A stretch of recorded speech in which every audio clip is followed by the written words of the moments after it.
Well, hi guys, it's me. Yeah, Brent. And yeah, today I want to talk about a little bit like Lee Jae-myung, what he did.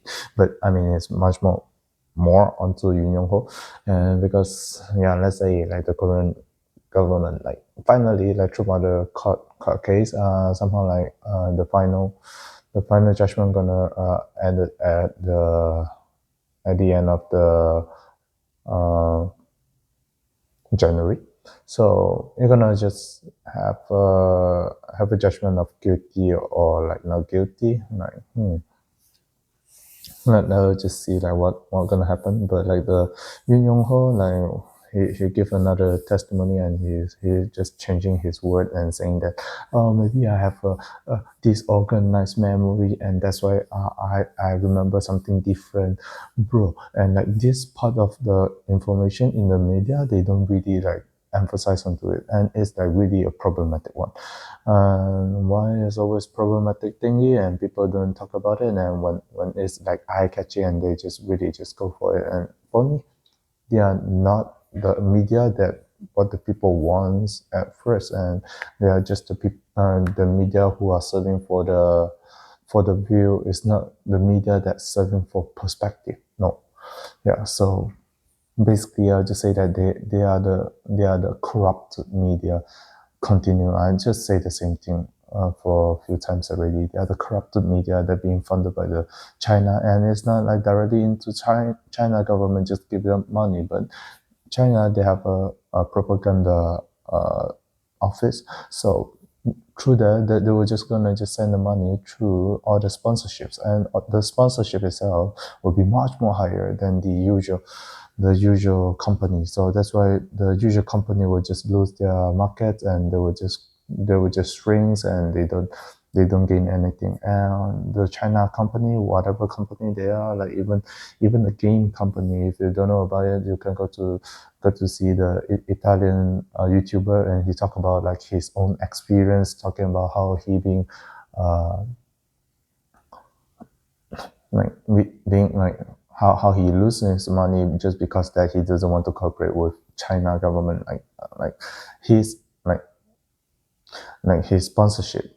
Yeah, and the sponsorship just asking one thing and he just refused to do it, and he lose a tons of money, and he even need to like pay more.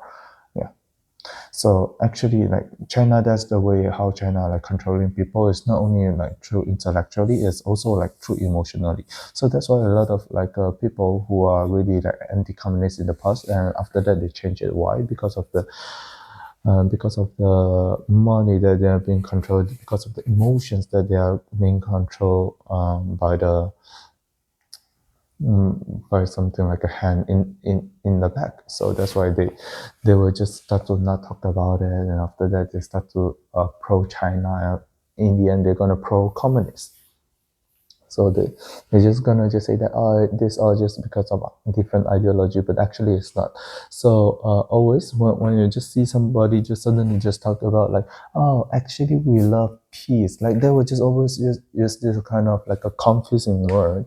And but when you just look whatever they do, like not only go with whatever they say, whatever they do differently. So that's why that's the problems. And also like another media I want to say, like in Malaysia, that my friend just sent it to me, and I think it's like totally like a problematic one. I want to just do a reaction video to it, but for the reaction video I think it will be very long again. But yeah, maybe I will just do it. And talking about the media, like all the time, like it's in Chinese, but all the time they are using the word cult, and it's like so annoying for me, because they don't talk about what's the definition of cult, and they just talk about like, oh yeah, this is a cult and this is a cult, and oh, they do a peace movement. So our lesson for today is that, oh, like, oh, how can we prevent ourselves to be brainwashed when a cult reprogram themselves, or like to package themselves as a peace program. I'm like, bro, this is like a totally like a like nonsense. Like in a way, you are just doing whatever people just doing in the past, and they were just blaming each other. And are you making peace, or you are trying to making much more chaotic? And I mean, peace and chaotic in a way, like right now, because we are the minority, and you just attack in this way, and you think that it is like totally fine. Just think about one day. So one day you're gonna become the minority because you just kill other minorities around you, and you didn't like allow them to live. And they're harmless. They are no harm to the country. They are no harm to the society. And then why do you call them cult? And when the day you become the minority and everybody just opposing you and saying that you are the cult, what you gonna feel? So you don't study them, you don't try to understand them. I mean, them is, I mean, us part of it, and there are more people in the other side of the religion that being called cult all the time and without being understand.